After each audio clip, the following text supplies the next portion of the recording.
pembelajaran mendalam.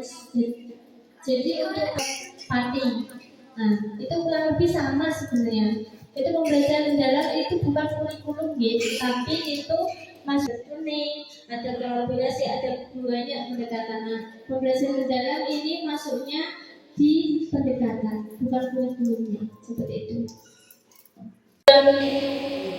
Mindset itu pola pikir bertumbuh, ya.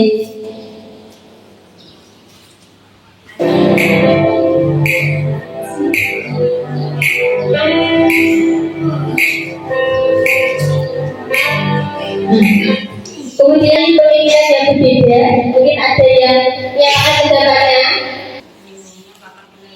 lingkungan bisa. Ya, nah di sini saya mau menjelaskan kenapa kok manusia memiliki pemikiran yang berbeda. Misalnya dari pengalaman ada yang sudah punya anak sama yang belum punya, itu pastinya berbeda. Kalau untuk misalnya kalau dulu anakku tak kasih asi berapa tahun cara seperti itu. Kalau misalnya pola pikir yang bertumbuh, aku cari itu iso, pasti aku yang betul iso. Gimana caranya aku bisa seperti itu? Sebenarnya berpikir, mindsetnya coba seperti itu agar bisa berusaha seperti itu. Misalnya kita contohnya misalnya kita tentang anak kita lomba. Nah, misalnya gagal saya berkecil hati, tetapi kita mencari kesalahan kita, apa yang membuat gagal, mungkin persiapannya, mungkin kurang latihan, mungkin dari segi apa ya, segi anaknya atau bagaimana seperti itu. Jadinya digali permasalahannya dulu, masalahnya dari kenapa kok gagal seperti itu. Untuk mengembangkan itu tadi, kemudian di tahun depan bisa diusahakan seperti lagi, ya. Misalnya saja, dalam pengenalan IT, ya. Contohnya misalnya saya sendiri. Misalnya saya tidak bisa Canva. Kemudian saya berusaha belajar Canva. Ini kok gini ya, bagaimana ini salah nanti seperti itu. Kemudian saya berusaha belajar, tanya kepada orang yang lebih tahu, yang lebih paham ke IT. Misalnya saya tanya ke saya Yuni, terus kalau buat Canva masukin logo, terus sharing pribadi sesama itu saya belum paham. Kemudian saya belajar ke Ustazah seperti saya jelaskan tadi, kalau saya tidak bisa ya harus berusaha berkembang gitu, harus tanya ke yang bisa gitu. Kalau yang fixed mindset seperti tadi yang dijelaskan video. Nah, ini untuk pola pikir tetap yang atas ya Us. Kalau yang pola pikir bertumbuh itu yang bawah. Jadi kalau pola pikir tetap, kalau ada masalah itu mudah menghindar, menyerah. Terus kalau ada serangan ancaman juga mudah menyerah. Kalau pola pikir bertumbuh itu menerima sama suara pola pikir bertumbuh, ya. Ini contohnya Us. Kalau saya gagal berarti saya tidak mampu. Kalau di suara pola pikir tetap. Kalau di suara pola pikir bertumbuh, kalau saya gagal berarti saya harus belajar lagi dan mencoba lagi. Seperti itu. Secara garis besarnya seperti itu. Jadi kalau pola pikir tetap ya, dan putus asa itulah intinya. Kalau pola pikir bertumbuh, tetap berusaha memperbaiki kesalahan agar bisa bertumbuh lagi dan lebih baik lagi. Nah, di sini sebelum ke anak, kita merubah pola pikir kita dulu. Sebelum mengajarkan ke anak, kita motivasi diri kita sendiri. Barangkali apa sih kekuranganku, apa sih yang gak bisa dari aku, kemudian diperbaiki. Nanti kalau kita sambil berjalan, kita sambil motivasi anak, agar ada pantang menyerah saat ada kesulitan yang dihadapi. Nah, misalnya kalau yang prosesnya gitu, atau bisa menggunakan temannya yang sudah bisa, nanti diajari bersama. Temannya yang mengajari yang tidak bisa itu nanti agar dia juga menjadi bisa. Atau tutor teman sebaya, Bisa seperti itu. Caranya bagaimana? Bisa ini dia di sini, dia ke sini. Bisa menggunakan bukan sebaya seperti temannya tadi. Kemudian pada saat murid mau mencoba segera memberikan ujian proses karena telah mau berusaha. Tetap dengan pola pikir bertumbuh. Perbedaannya tadi ya, kalau pola pikir bertumbuh tidak mudah menyerah. Jika itu, nah, apa harus untuk grow mindset itu adalah proses mindset dan aku tetap mindset yang tetap. Nah, untuk grow mindset itu juga ada kuncinya, kita nggak bisa langsung menetapkan yang namanya grow mindset. Kita nggak tahu mindset kita itu tetap atau grow. Ada juga yang tetap. Nah, Niko mau kita baca dulu tubuh kita pikirannya gimana, jeleknya kita tulis di buku dulu nggak apa-apa. Tahu kita menggunakan kata proses itu untuk mengejar mindset untuk supaya mindset kita berubah atau berkembang. Nah, untuk memuji diri kita sendiri itu boleh terus, tapi kita lebih lihat kondisi situasinya. Untuk situasinya, semisal kita gagal atau kita belum bisa, itu kita udah nggak apa-apa, kita berproses. Proses itu kan nggak harus instan, ada waktunya yang berjenjang. Nah, itu untuk menyadarkan diri kita untuk bisa merubah. Oke, kalau ini saya gagal, masih ada yang berikutnya lagi. Kalau kita menggunakan kata yang tanpa berusaha atau tanpa proses, nanti kita itu di situasi yang sudah berhasil dan kita harus mengucapkan kata syukur itu karena dengan ada tarik menariknya di situ. Untuk untuk kelanjutannya nanti ada hukum tarik menarik yang emang kita sebagai guru menyalurkan energi, kita harus ada energi positif yang kita salurkan. Jadi kita harus mengenali diri. Kita harus mengenali sharing ke tapi emang butuh konsisten. Terus caranya harus mengenali diri harus ini sudah saya coba ya seperti yang sudah dipit. Kita bisa afirmasi malam dari sebelum tidur dan sesudah tidur. Kita mau apa? Contoh, saya ingin menjadi guru yang tepat waktu. Kita berproses. Saya tanamkan itu dari sebelum tidur. Saya berproses menjadi guru yang lebih baik, tepat waktu, dan lebih baik lagi dari sebelumnya. Itu nggak cuma 1-2 hari, tapi emang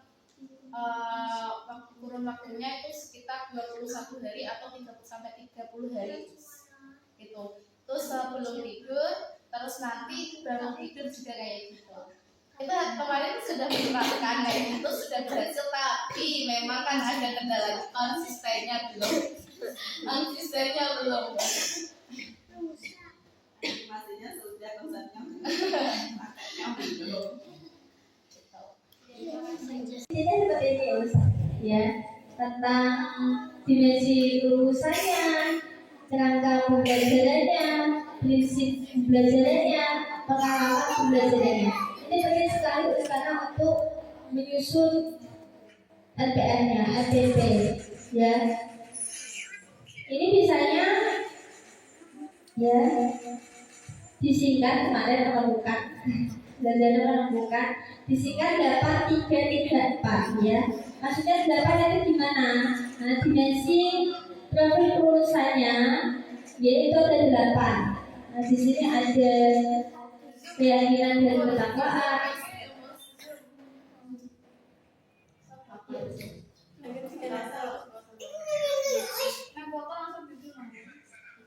saja bibit. Kon kelihatan? Nggak kelihatan? Ya. Dan pon. Dan dulu ya, Mas. Nah, ini dimensi kelulusan, ya. Di dalam RPM juga ada itu dimensi yang dicapai. Kalau kemarin sajanya Bu Fasil itu tidak semuanya dimensi yang dimasukkan ke RPM, minimal itu 3 atau 2. Nanti kalau sudah masuk RPM, kalau paham kok di sini dasarnya saja. Dimensi kelulusan itu ada 8. Nah, 8 dimensi profil kelulusan. Kemudian kerangka pembelajarannya ada 4, prinsip pembelajarannya ada 3, pengalaman pembelajarannya ada 3. Ya. Nah, ini saya sekilas mawar untuk dimensi profil kelulusan itu ada pertanyaan, kuadrat, pengenalan kritis, kreativitas, kolaborasi, independen dan komunikasi. Nah, misalnya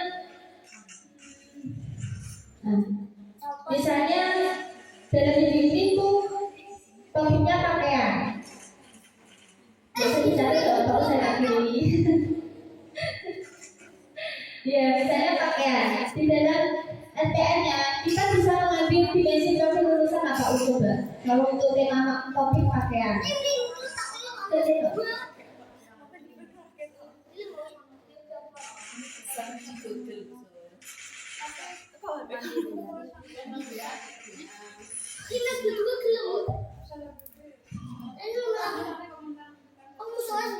Yang ditanyakan sama dari kata kilous itu kayak lebih pantas ke SD ke atas us dan itu takarannya juga Kementerian Pendidikan Dasar dan Menengah. Apa bisa kita terapkan di PAUD?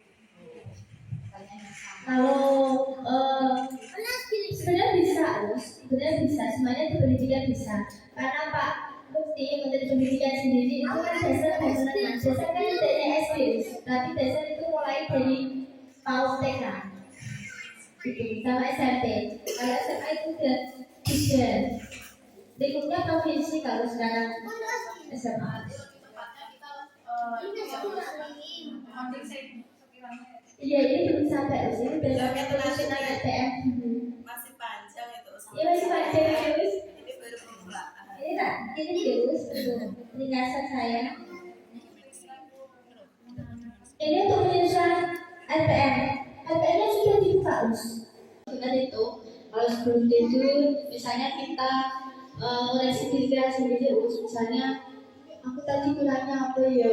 Aku tadi kesalahannya apa ya? Besok lagi tuh bisa diperbaiki untuk keesokan harinya gitu. Tapi memang kalau itu konsisten, apalagi dalam perbaikan itu masya Allah perlu perjuangan sekali. Seperti itu ya. Ini untuk konsep mindset paham ya Us? Apakah ada yang perlu diserikan? Walaupun saya lanjut untuk menjawab pertanyaan dari Ustaz Erika yang tentang PAUD.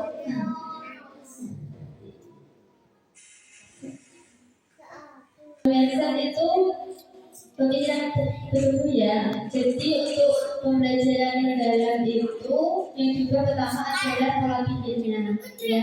Yang sebelumnya kita selalu terapkan pola pikir tetap atau PPT, kita ubah bertambah karena itu tidak seperti surapan bisa habis, tapi memang butuh proses sama konsisten ya agar menjadi PPT atau pola pikir. Jadi di pembelajaran dalam sendiri itu sekali lagi itu bukan guru, tapi pendekatan tujuannya, modelnya seperti itu. Gunanya apa? Untuk meningkatkan kualitas proses belajar siswa, untuk mendorong anak itu lebih paham, lebih bermakna, berpikir kritis, sama pembelajarannya lebih relevan dengan kehidupan yang nyata seperti itu. Kedua tentang pembelajaran mendalam konsep sama kerangkanya. Kita masuk ke pembelajaran mendalamnya.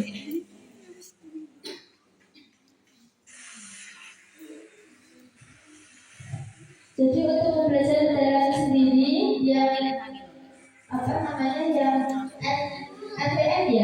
kan kalau dua itu ya di penyusunan RPM sama sumatif ya, nanti satu kan saja.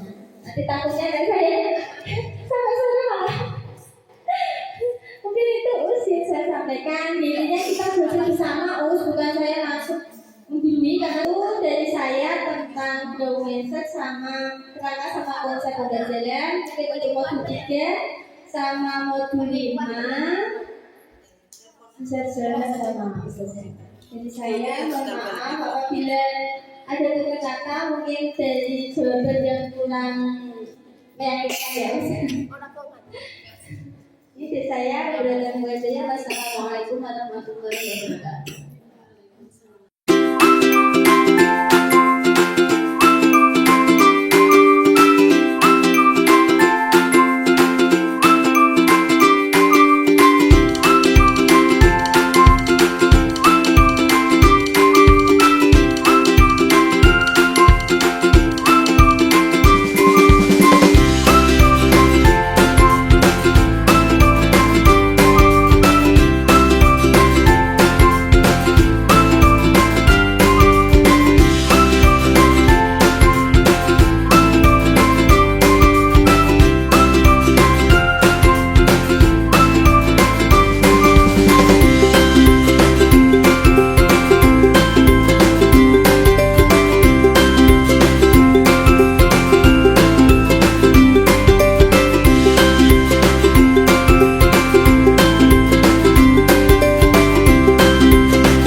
mengulas tadi Ustazah Bibit secara garis besarnya pengalaman belajar pada pendekatan pembelajaran mendalam. Masih ingat tadi ada berapa pengalaman belajarnya? Berapa nih? Ada tiga M atau M3, memahami, mengaplikasikan, dan merefleksi. Masih ingat? Bagus. Pengalaman belajar yang diciptakan proses yang dialami individu dalam memperoleh pengetahuan, keterampilan, sikap dan nilai.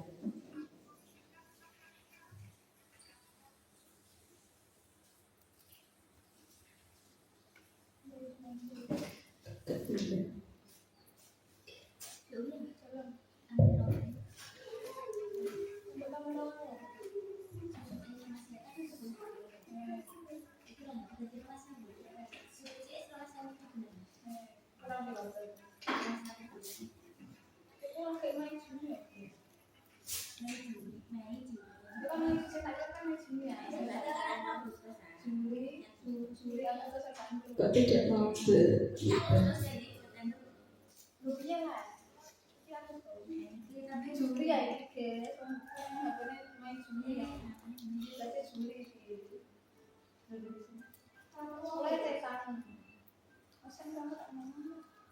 aku bayar itu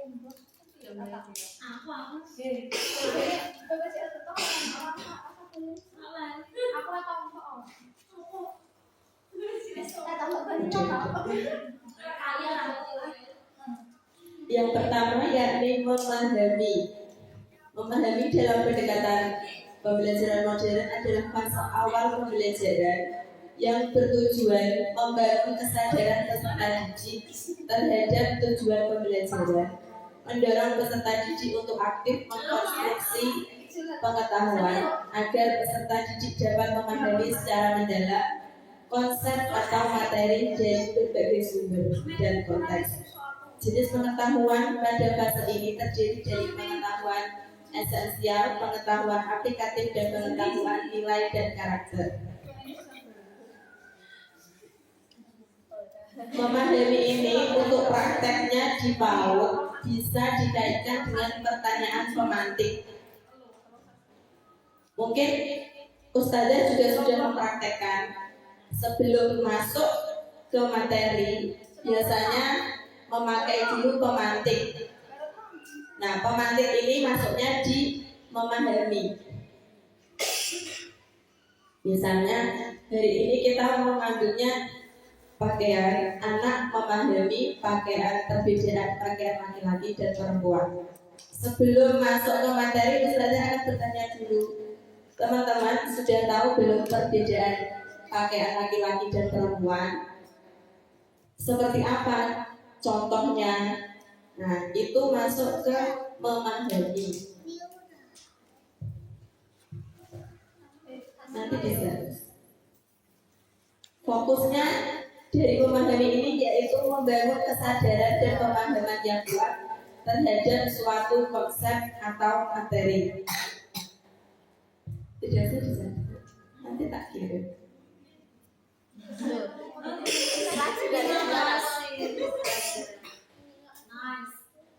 Aktivitasnya, peserta didik aktif mengkonstruksi pengetahuan dari berbagai sumber dan konteks, bukan sekedar menghafal. Jenis pengetahuannya ada pengetahuan esensial berdasarkan fakta atau teori, pengetahuan aplikatif, penerapan nyata, dan pengetahuan nilai dari karakter, etika, dan perilaku. Karakteristik memahami menghubungkan pengetahuan baru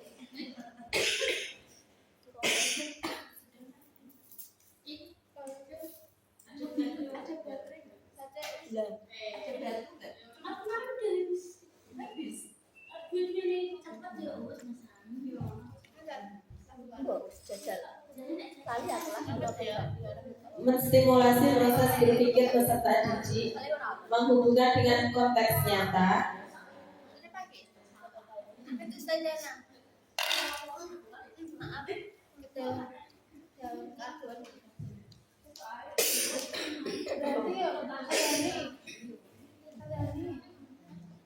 memberi kebebasan eksploratif dan kolaboratif, menanamkan nilai-nilai moral dan etika dan nilai positif, mengkaitkan pembelajaran dengan pembentukan karakter peserta didik. Untuk tahap memahami bisa dipahami. Memahami ini lebih ke pemantik. Sebelum masuk ke materi, biasanya Ustazah sudah menanyakan dulu sejauh mana peserta didik atau anak-anak itu paham.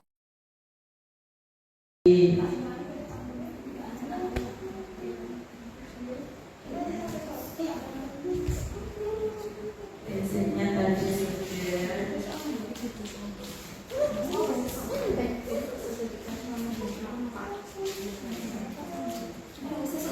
belajar mengaplikasi, merefleksi materi sudah,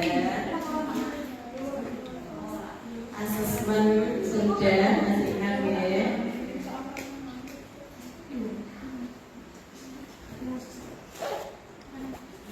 Nah, proses penyusunan perencanaan pembelajaran. Yang pertama menganalisis capaian pembelajaran dulu. Sebelum kita buat RPS, buat materi, yang pertama yaitu buat CP-nya dulu. Apa yang mau dicapai dari tema minggu ini? Terus kemudian menyusun TP, menyusun tujuan pembelajarannya dan alurnya, TP dan ATP, baru merencanakan pembelajaran, baru membuat materi dan penilaiannya. Ini sudah biasa dilakukan. Berarti RPP ya? RPP kan nggak ada modul aja sekarang. Ya, RPM. RPM berarti minggu. Betul, RPM itu sebutan dari rencana pembelajaran mendalam. Ini yang kami dapatkan. Oh, deep learning wae. Nggih, mendalam. Sekarang sebutannya RPM, rencana pembelajaran mendalam. Ini contohnya di tema kebersihan dan kesehatan tubuh. Subtopiknya kesehatan gigi. Jadi ditanyakan Ustazah Risma, untuk subtopiknya itu apa boleh satu minggu berubah-ubah? Topiknya kan satu, tapi subnya itu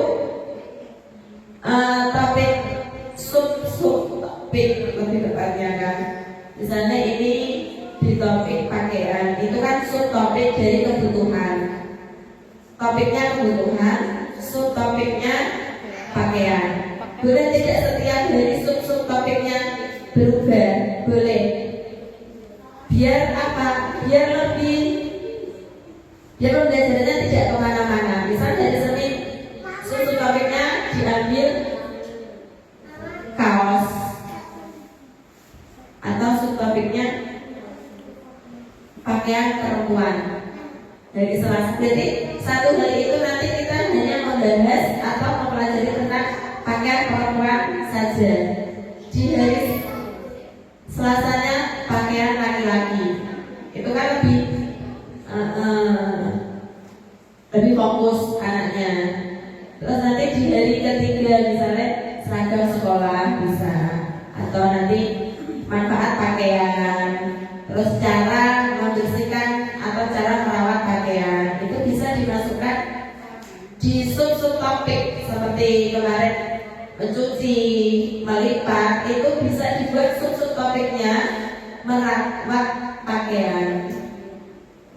Seperti itu. Jadi bisa subtopik itu berubah setiap hari, itu bisa. Misalnya satu hari kok tidak cukup dibuat 2 hari. Misalnya hewan atau mau di pakaian tadi, pakaian perempuan ke 1 hari ini tidak selesai, materinya tidak selesai, bisa kita tambah di hari besoknya lagi masih pakai subtopik yang tadi.